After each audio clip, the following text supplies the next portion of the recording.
The champagne flute, one of those flimsy plastic ones they give you in the lounge if you're not quite important enough for the real glass, slipped from my fingers. It didn't shatter, just bounced once on the thin carpet, a sad, dull thud, splashing a little of the cheap fizz onto my shoe. I barely registered it. My gaze was fixed, frozen, on the boarding line for Flight 302 to Singapore. There she was, my wife, Sarah, laughing. That bright, carefree laugh that used to be just for me. And next to her, his hand casually on the small of her back, was Marcus. My business partner. My friend. Or so I'd thought. They were clutching boarding passes. Not just any boarding passes. I saw the telltale blue stripe, business class, while mine tucked into my breast pocket felt suddenly like a brand of shame. Coach 32F. Again, I was the fool who trusted too easily, the last one to know. The hum of the jet engines on the tarmac outside, usually a sound that filled me with a sense of adventure, now seemed to thrum in time with the frantic racing of my own heart.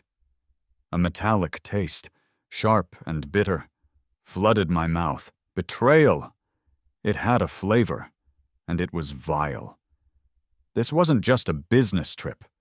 The one Marcus had so enthusiastically pushed for. The one Sarah had seemed so supportive of me taking with him. This was their trip, a romantic getaway, cleverly disguised, funded no doubt by the company I'd poured my life into. My first instinct was to roar, to charge over there and demand answers, to see the shock and guilt on their faces. But something held me back. A cold wave washed over the initial heat of anger. What good would a scene do? It would only make me look like the spurned, hysterical husband. No, not here, not like this. Instead, I straightened my tie, my movements jerky, robotic. I walked, not towards them, but towards the gate agent's podium.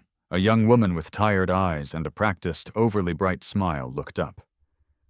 "Good morning, sir. Ready to board?" "Actually," I began, my voice surprisingly steady, betraying none of the seismic upheaval within me. I was wondering if there were any last-minute upgrade possibilities for this flight. I glanced back. Sarah and Marcus were handing over their passports, oblivious. Sarah even flicked her hair, a gesture I knew she used when she was feeling particularly pleased with herself. The sight was a fresh stab to the gut. The agent tapped at her keyboard, a frown creasing her brow. "It's a very full flight, sir. Business class is completely booked." "I understand," I said, trying to keep the desperation out of my tone. "But perhaps first class?" I knew it was a long shot, a very expensive long shot, but the thought of sitting in coach, crammed between strangers, while they lounged up front, sipping champagne, real champagne no doubt, was unbearable. She typed again, then paused. A small, almost imperceptible smile touched her lips. It was a strange smile, knowing, as if she'd seen this 100 times before, or perhaps as if she knew something I didn't. "Actually, sir," she said, her voice a little lower now, "we do have one seat, a cancellation." My heart gave a strange leap, a mixture of triumph and dread. "I'll take it," I said, pulling out my credit card. The cost was exorbitant, enough to make my eyes water any other day.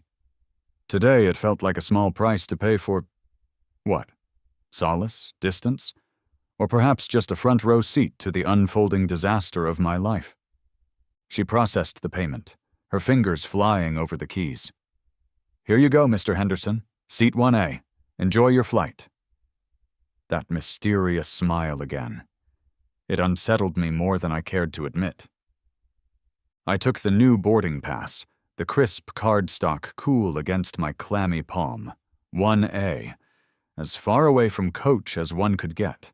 As far away from them as possible, at least for now. I let other first-class passengers board ahead of me, my mind a chaotic whirl. What did this mean? How long had this been going on? Marcus, the man I'd trusted with my business, my ideas, my future. And Sarah, my Sarah. The woman I'd vowed to spend my life with. The casual intimacy I'd witnessed, his hand on her back, her easy laughter with him. It spoke of a familiarity that wasn't new. Weeks, months, years? The gate agent caught my eye as I finally stepped forward. "Have a truly pleasant flight, Mr. Henderson," she said, and this time her smile seemed genuine, almost sympathetic. I nodded, unable to speak, and walked down the jet bridge into the hushed, exclusive cabin of first class. As I settled into the plush seat, a wave of cold dread washed over me. This upgrade, this physical separation, it was just the beginning. What else had Sarah been hiding? What other betrayals lay in wait for me at 30,000 feet? The door to the aircraft sealed with a dull thud, and I knew, with a chilling certainty, that my life would never be the same when it opened again. The first-class cabin was an oasis of calm, a stark contrast to the storm raging inside me. I sank into the ridiculously spacious seat, the soft leather cool against my skin. A flight attendant, all practiced smiles and hushed tones, offered me a pre-departure drink. "Champagne, sir?" "Whiskey," I managed, my voice hoarse. "Neat." She returned moments later with a heavy crystal tumbler, the amber liquid glowing warmly. It burned going down, a welcome sensation, something to focus on other than the image of Sarah and Marcus, probably clinking their own glasses just a few rows behind the curtain separating us from business class. The sheer audacity of it. Were they laughing at me right now? Toasting their cleverness? The thought made the whiskey churn in my stomach. The seat itself was an absurd luxury. It reclined almost fully flat, draped in what felt like the softest cashmere blanket.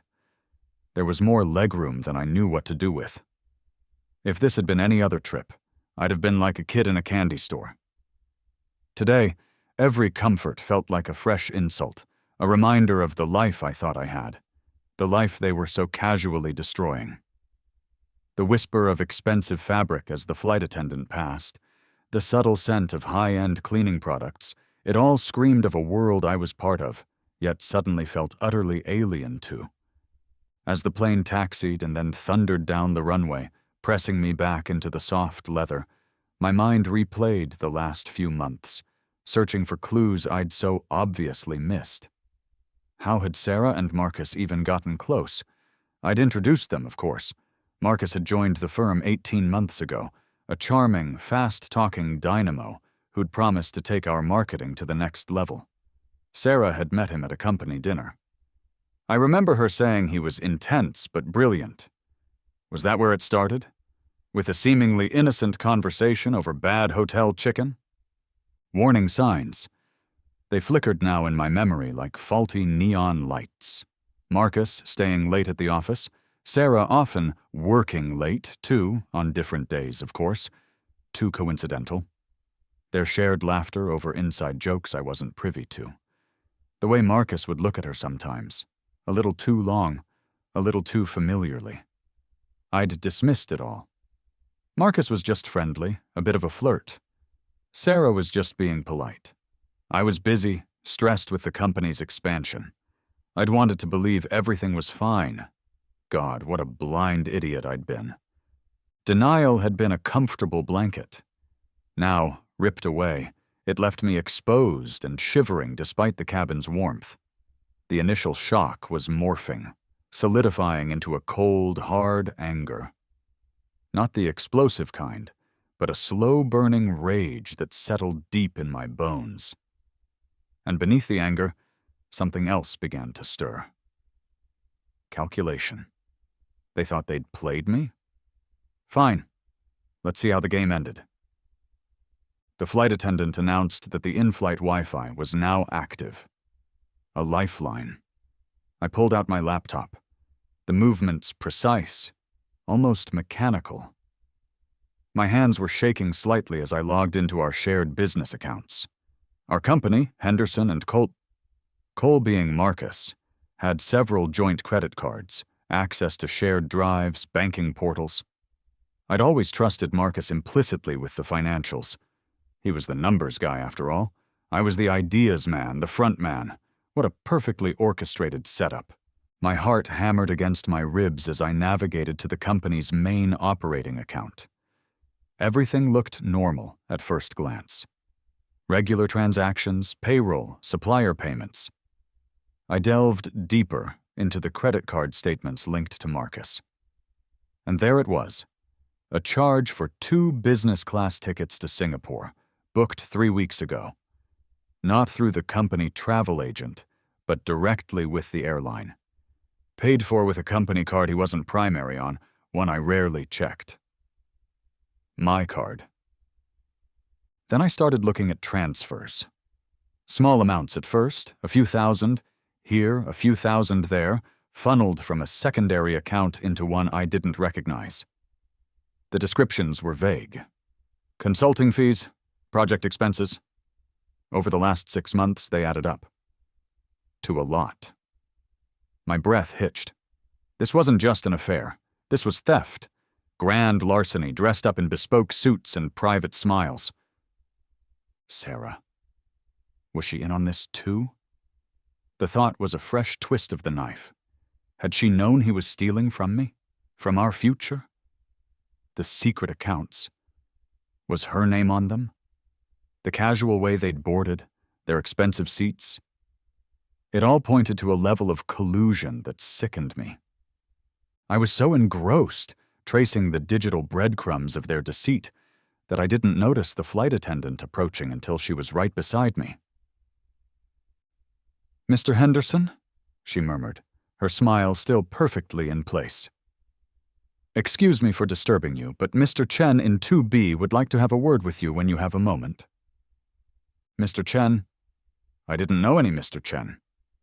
My mind raced. Was he a client? Someone Marcus knew? The name meant nothing to me. "Who is Mr. Chen?"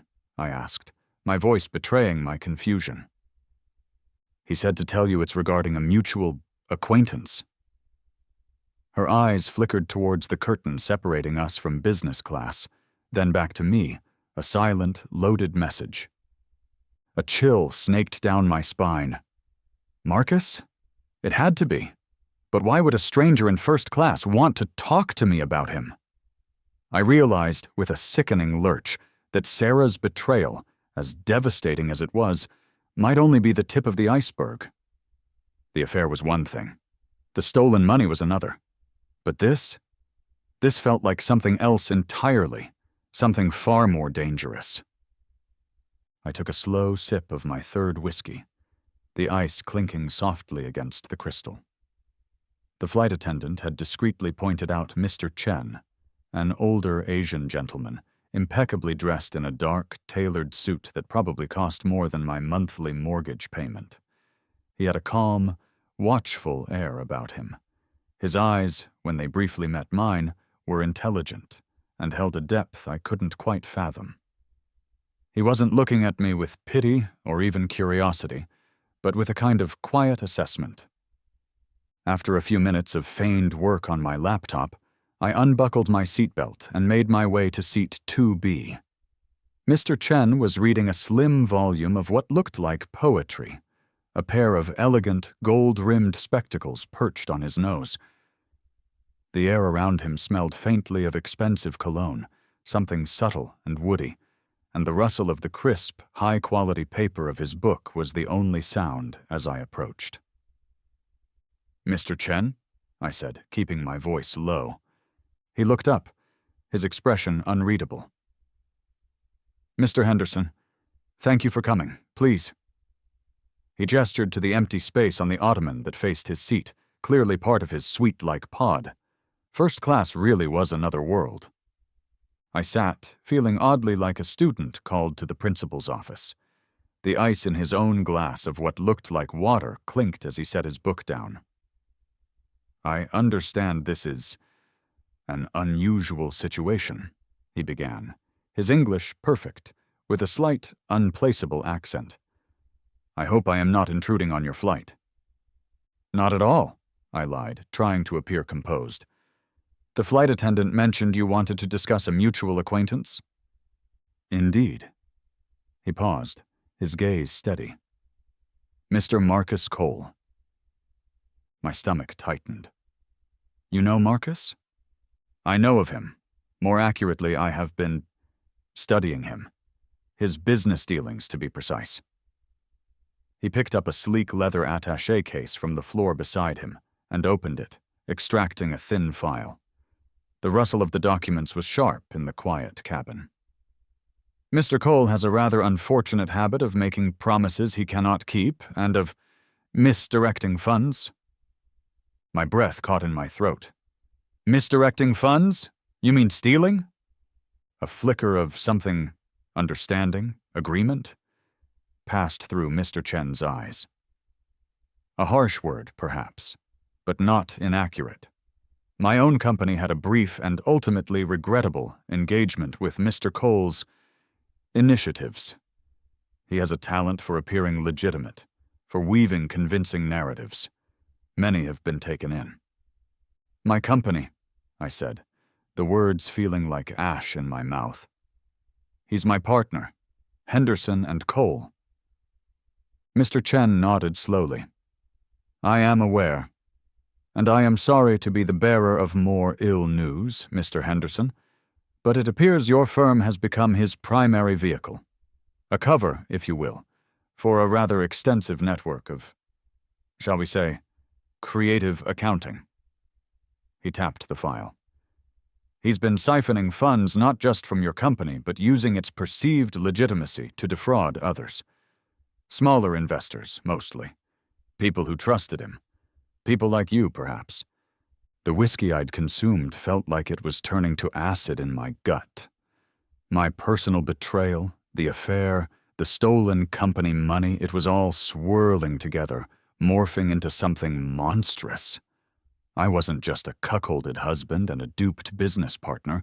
I was potentially the co-owner of a fraudulent enterprise, a front for a con man. My reputation, my career, everything I'd worked for could be destroyed. The carefully constructed world I'd inhabited was crumbling around me, and I was in freefall. "Why are you telling me this?" I finally asked, the fight draining out of me, replaced by a chilling dread. "Because, Mr. Henderson," Chen said, his voice calm and even, "I believe you are as much a victim in this as anyone else. And because I believe you might be in a unique position to help bring Mr. Cole's activities to a halt." "Help you? How?" The thought of confronting Marcus, of delving deeper into this mess, was overwhelming. All I wanted was to disappear, to rewind time, too, before I ever saw them at that gate. "Mr. Cole is en route to Singapore to finalize a significant transaction," Chen continued, ignoring my question for the moment. "A transaction that will, if successful, allow him to vanish with a very large sum of money, leaving a trail of financial ruin in his wake, including, I suspect, the complete collapse of Henderson and Cole, with you positioned to take the blame." The cold calculation in his voice sent a shiver down my spine. This wasn't just about an affair anymore, or even about the money Marcus had already stolen. This was about my entire future. My personal life was in ashes, and now my professional life was about to be incinerated. The anger I'd felt earlier returned, but it was different now.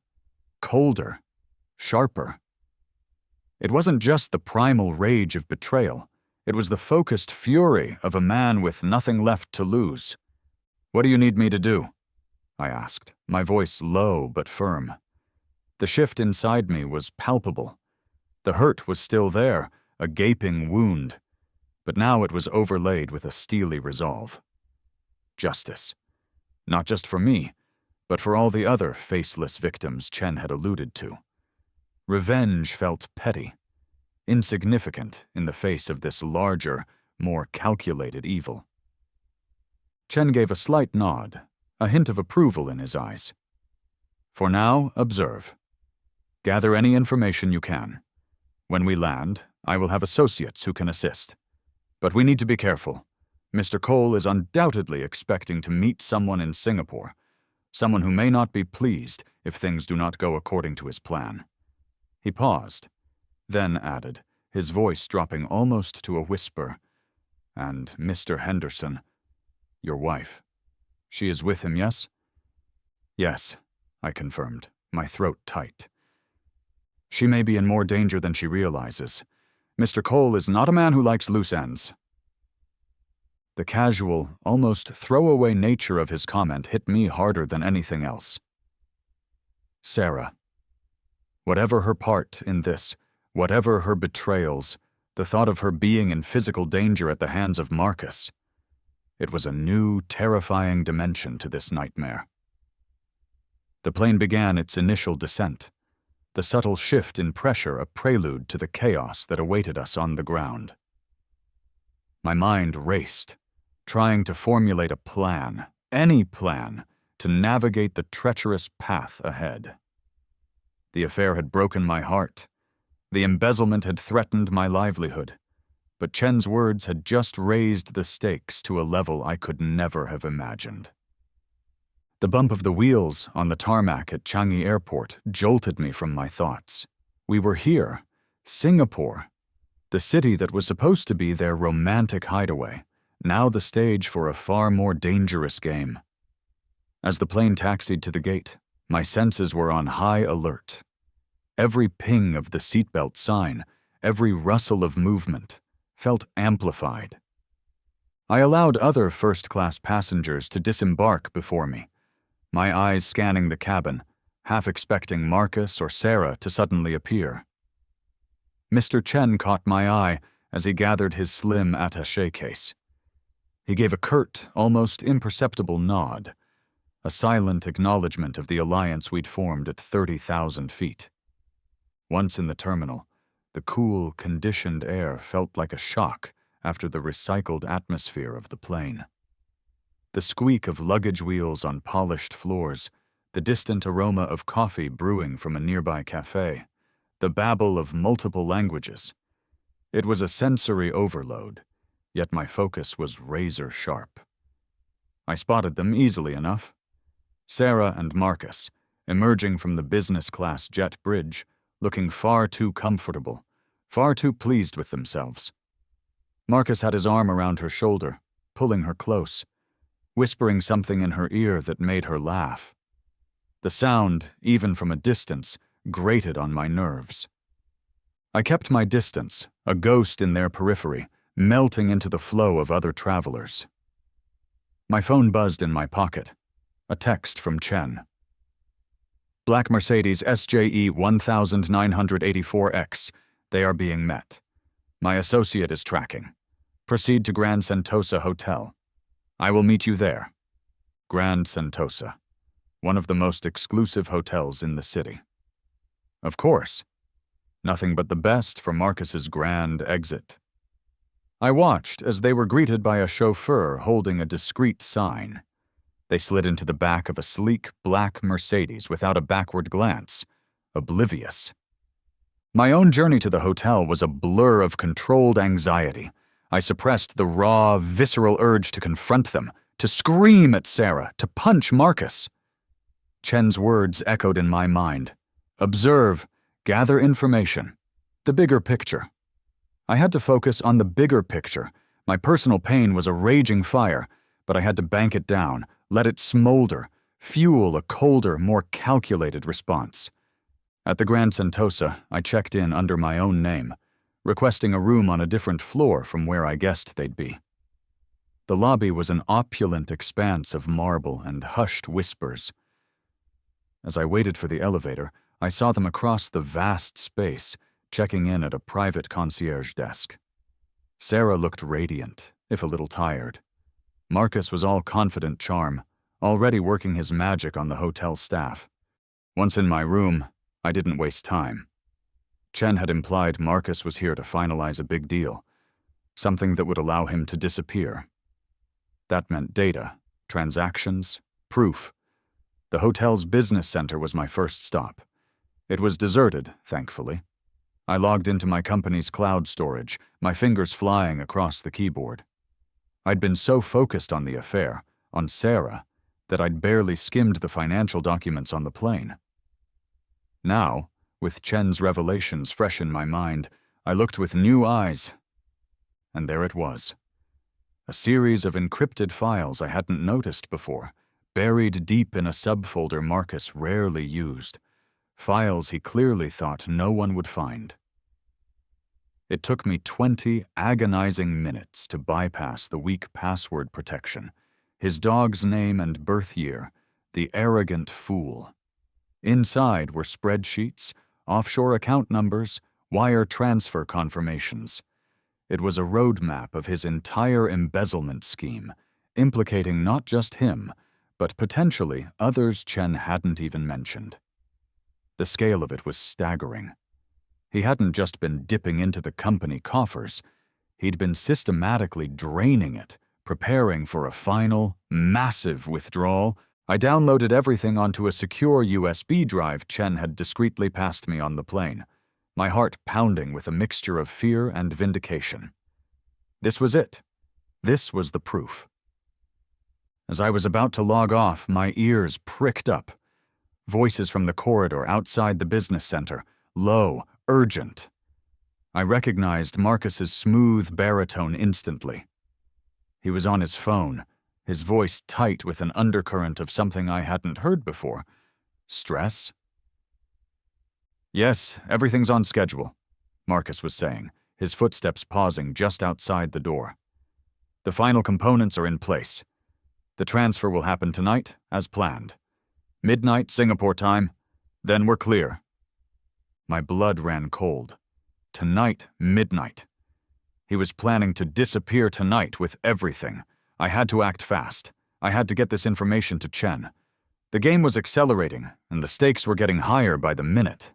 Evening descended on Singapore, the city lights painting streaks across my hotel room window. I hadn't eaten, hadn't rested. Adrenaline and a grim sense of purpose were my only fuel. Chen had texted, "They are dining at Orchid's Kiss, hotel's rooftop restaurant. 8 p.m. Observe. Do not engage yet." Orchid's Kiss. It sounded like the kind of place Marcus would choose, ostentatiously romantic, ludicrously expensive. I took the elevator to the rooftop, my heart a leaden weight in my chest. The restaurant was an open-air terrace, lush with tropical plants, the air filled with the clinking of silverware, murmured conversations, and the faint, sweet scent of orchids. And somewhere I detected the sharp, botanical aroma of gin, Sarah's preferred drink. I found a shadowed alcove near the bar, offering a discreet vantage point. And there they were, at a prime table overlooking the glittering cityscape. Sarah was wearing a new dress, something silky and red that I'd never seen before. It probably cost a fortune, bought with my money, or the money Marcus had stolen. She was laughing. That same bright laugh I'd heard at the airport gate, her head tilted towards Marcus as he spoke, his hand covering hers on the table. The sight was a fresh torment, each smile, each touch, a tiny hammer blow against the already fractured pieces of my heart. I watched them for what felt like an eternity, a silent, unseen witness to my own life's demolition. The emotional turmoil was a physical ache, a hollowness that no amount of justice could ever truly fill. Then, something shifted. I saw Sarah reach for her clutch purse, her smile faltering for a moment as she pulled out her phone. She glanced at the screen, and the change in her expression was stark, even from across the terrace. The laughter died on her lips, replaced by a flicker of... was it fear? Her eyes darted around the restaurant, a subtle, almost hunted look. Marcus, engrossed in his wine list, didn't seem to notice. My own phone vibrated. A text from an unknown number. "He knows you followed. Says you're a loose end. Told me to keep you quiet. I can't. Help me. S." Sarah. My mind reeled. He knows you followed. How? Had he seen me at the airport? In the lobby? Or was this just Marcus being paranoid? And keep you quiet? The implications were terrifying. This wasn't just about money and betrayal anymore. This was becoming something much darker. The plot twist was that Sarah wasn't a willing, gleeful accomplice. She was trapped. A wave of conflicting emotions washed over me. Anger, yes, still there, simmering. But now, a reluctant surge of protectiveness. If Marcus was threatening her, threatening me. Then the second revelation hit me, the one that truly changed everything. Another text from Sarah, a string of frantic messages. He has photos, from before, things I'm ashamed of. He said he'd ruin me if I didn't play along, said he'd ruin you too. David, I'm so sorry. I've been such a fool. He's dangerous. Blackmail, compromising photos. It was a classic, ugly move, but it explained so much. Her compliance, her fear, the new dress, all part of an act. A desperate attempt to appease a man who was holding her hostage. My anger towards her didn't vanish, but it was complicated now by a dawning understanding of her predicament.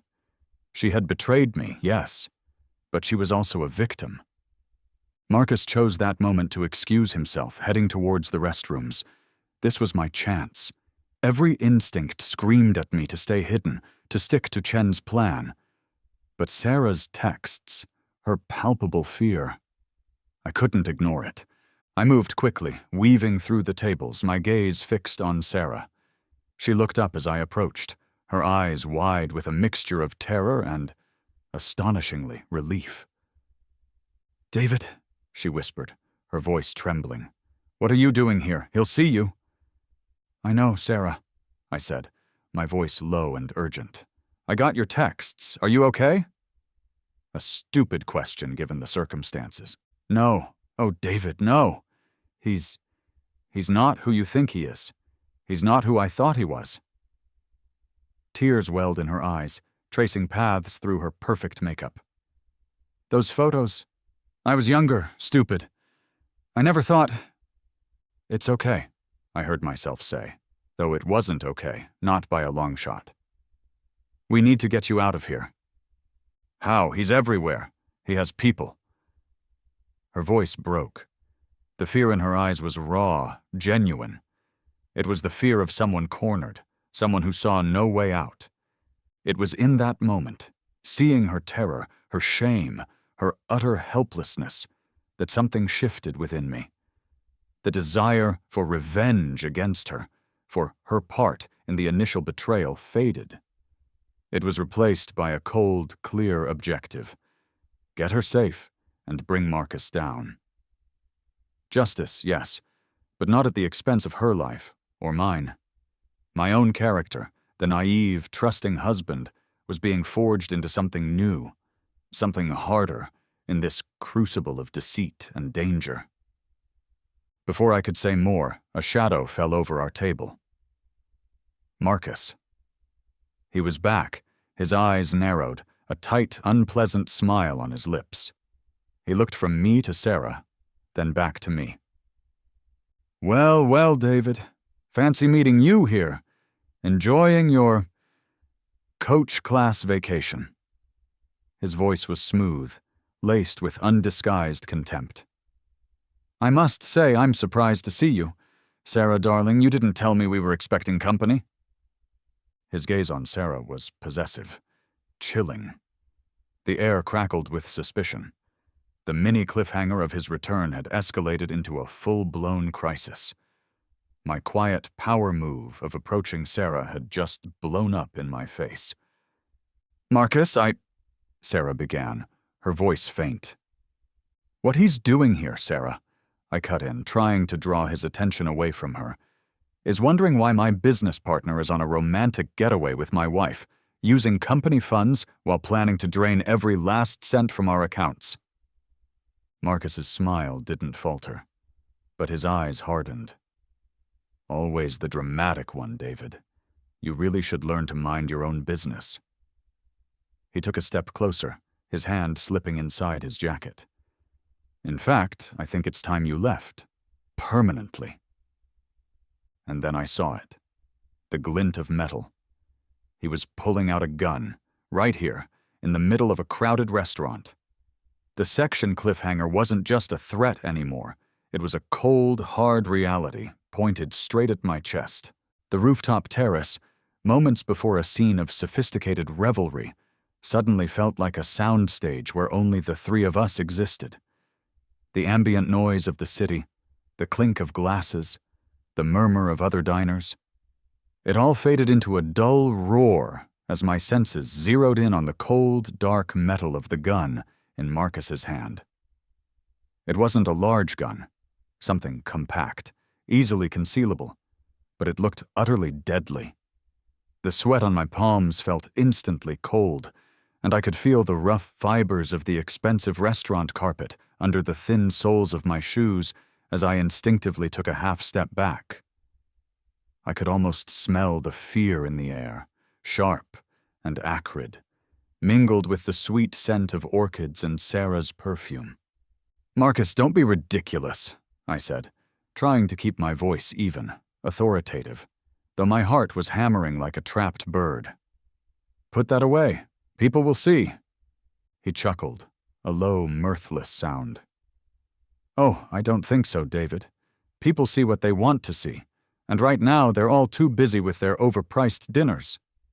His eyes flicked towards Sarah, who was frozen, her face ashen. "Besides, a little commotion might even be helpful." He gestured with the gun, subtly, towards a service exit I hadn't noticed before, partially hidden by a large potted palm. "Why don't we continue this conversation somewhere a little more private? Your room, perhaps, Sarah? Or does David have his own little love nest here?"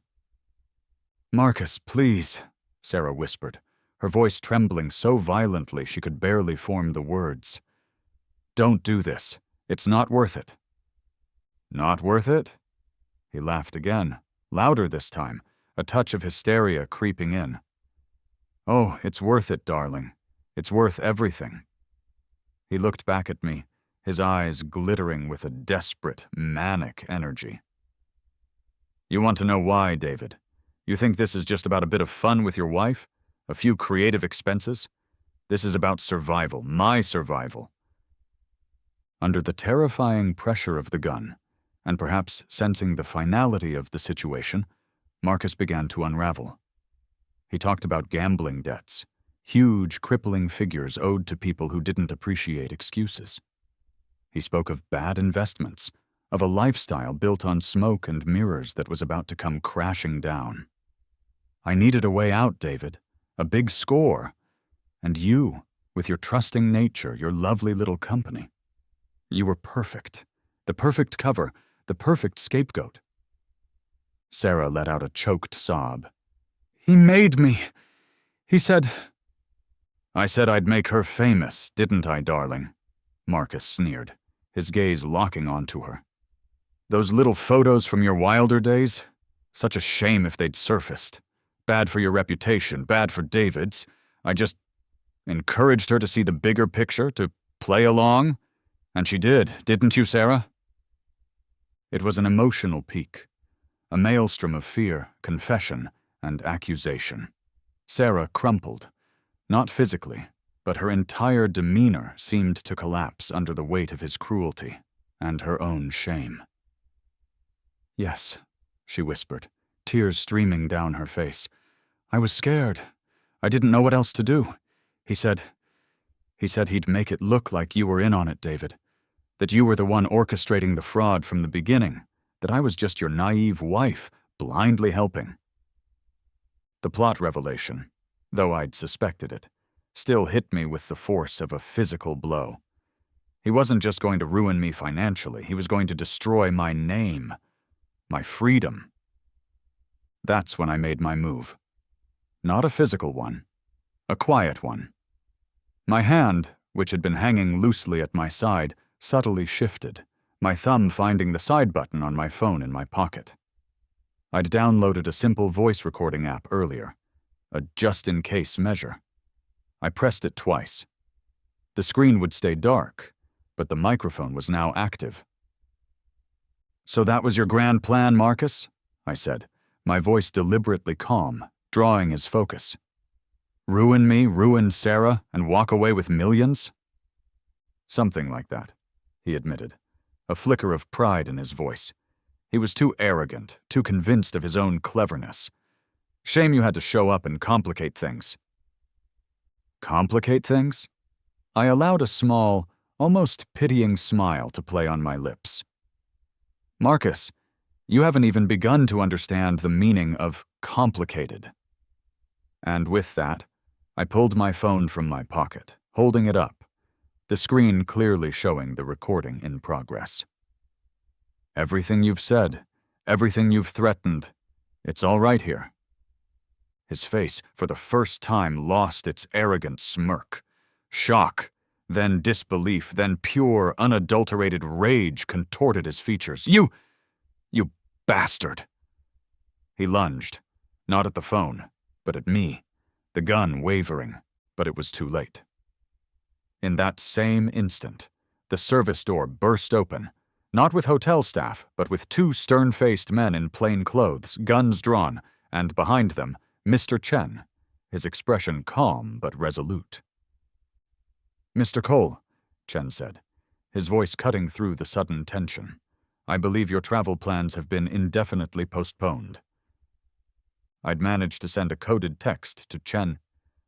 "Orchid emergency." When Marcus first pulled the gun, a prearranged distress signal. His associates, clearly local law enforcement or very capable security, had been closer than I realized. Marcus, cornered, made a desperate animalistic sound and whirled, shoving Sarah towards the officers as a shield. It was a cowardly, despicable move. There was a brief, violent struggle. One of the officers tackled him low. The gun clattered across the terrace. Marcus scrambled, tried to bolt for the main exit, but the second officer intercepted him with a move that looked like it came straight from a martial arts film. It was over in seconds. As they were cuffing a struggling, cursing Marcus, I saw something fly from his jacket pocket during the scuffle. A small, metallic USB drive. It skittered across the smooth stone floor and came to rest near a planter. Crucial evidence, I was certain. The final piece of the puzzle. Then, a low cry from Sarah. She had slumped against a table, her breath coming in ragged gasps, her eyes wide with shock and the after effects of sheer terror. She was hyperventilating, on the verge of collapse. Marcus was subdued, the immediate threat neutralized. But Sarah was falling apart. In that instant, I had a choice.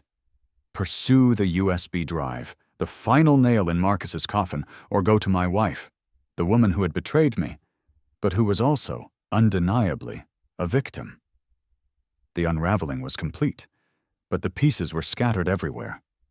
The flashing lights of police cars and an ambulance cast strobing, surreal patterns across the opulent hotel entrance as Marcus, now sullen and handcuffed, was led away. The rooftop terrace, Orchid's Kiss, was a chaos of bewildered onlookers, sharp-suited detectives, and the calm, authoritative presence of Mr. Chen, who was quietly directing things with an air of someone used to cleaning up far bigger messes. My attention, however, was on Sarah. She hadn't fully collapsed, but she was close. Paramedics had her sitting, an oxygen mask over her face, her breathing still shallow and erratic. The antiseptic smell of their kit, the soft, rhythmic beeping of a portable heart monitor, and Sarah's shaky, visible breaths under the clear plastic were the dominant senses in my immediate world. I knelt beside her, ignoring the curious stares. "Sarah," I said softly, "it's over. You're safe." Her eyes, wide and haunted, met mine. Tears streamed from beneath the mask. She tried to speak, but only a choked sob emerged. I simply stayed there, a silent presence, until her breathing evened out, and they helped her to her feet, suggesting a checkup at the hospital. I agreed to accompany her. The USB drive, I'd pointed it out to one of Chen's men. It was in safe hands. The hospital was a sterile, impersonal place. After Sarah was examined and given a mild sedative for shock, we found ourselves alone in a small, private waiting room. The silence stretched, thick and heavy with unspoken words, with months, perhaps years, of unaddressed fractures in our marriage that Marcus had so expertly exploited. "David," she finally began, her voice small, fragile. I don't know what to say. Sorry feels ridiculously inadequate." "It is, Sarah," I said, not unkindly, but with a truth that couldn't be sugar-coated. "But I also understand, more than I did before. The blackmail, the threats, that wasn't your fault." "But letting it happen was," she whispered, looking down at her hands, which were twisting a paper cup into a mangled shape. "I was weak, scared. I should have told you, I should have trusted you, but things between us, they hadn't been right for a long time, had they? Even before Marcus." And there it was, the real painful truth. Marcus was a catalyst, a predator who'd sensed the cracks and wedged himself in. But the cracks were already there. Our busy lives, the unspoken resentments, the emotional distance that had crept in so slowly we'd barely noticed until it was a chasm. We both acknowledged our parts in that decay, a quiet, somber admission that our marriage, as we knew it, was over, irrespective of Marcus Cole. The next few days were a blur of police statements, legal consultations orchestrated by Chen's efficient team, and the slow, painful process of untangling the mess Marcus had made. He was facing a raft of charges: embezzlement, fraud, extortion, even assault with a deadly weapon and resisting arrest. The evidence against him, including the contents of the USB drive, which contained detailed ledgers of his illicit transactions and a list of other associates now under investigation, was overwhelming. Justice, at least in the legal sense, would be served. For Sarah and me, the path was less clear. The betrayal was a deep wound, and though I understood her fear and coercion, the initial deception still stung. Forgiveness, I realized, was a complex thing. I could forgive her for being human, for making terrible choices under duress. But I couldn't erase the lies, the broken trust. We talked for hours, raw, honest conversations, the kind we should have had years ago. In the end, we agreed that the kindest, healthiest thing for both of us was to part ways. An amicable divorce, if such a thing truly existed. We both needed to heal, to find ourselves again. Separately. Therapy was a word we both embraced, a recognition that this trauma and the underlying issues in our marriage needed professional guidance to navigate. I found I didn't want revenge against her. What I wanted was peace, and a future where I wasn't constantly looking over my shoulder, questioning every motive. I needed boundaries, and the clearest boundary was a new beginning, alone. A week later, I was at Changi Airport again, but this time the atmosphere felt different, lighter.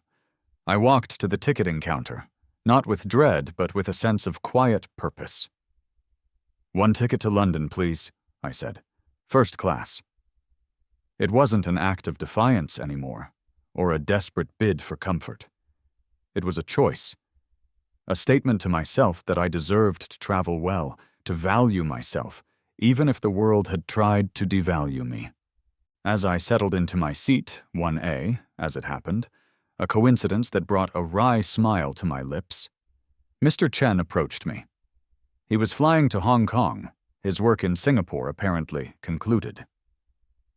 "Mr. Henderson," he said, a rare, almost warm smile on his face, "I trust your journey home will be more restful." "Thanks to you, Mr. Chen," I replied. "I still don't understand how you knew to, well, how that gate agent knew to upgrade me on the flight here." He chuckled softly. Let's just say I have an interest in ensuring that individuals like Marcus Cole do not always have things their own way. My associates are observant. They noticed Mr. Cole and your wife at the check-in, recognized him from my files. They also saw you, looking distressed. A simple anonymous call to the airline suggesting a complimentary upgrade for a distressed VIP passenger whose original booking was compromised can work wonders. Consider it a small nudge to help you see what needed to be seen. Sometimes, a change of perspective is all that is required for a man to find his strength. He was, in essence, the orchestrator of my awakening. The upgrade that started everything wasn't random chance. It was a calculated move by a man playing a much larger game, a game in which I had become an unwitting but ultimately crucial player. He wished me well, and I leaned back in my seat, the powerful engines beginning their familiar roar. This time, it was a sound of release. The plane climbed into the night sky, leaving Singapore and its ghosts behind. I thought of Sarah, hoping she would find her own peace. I thought of Marcus, facing the consequences of his greed. And then, for the first time in what felt like an eternity, I thought of nothing at all.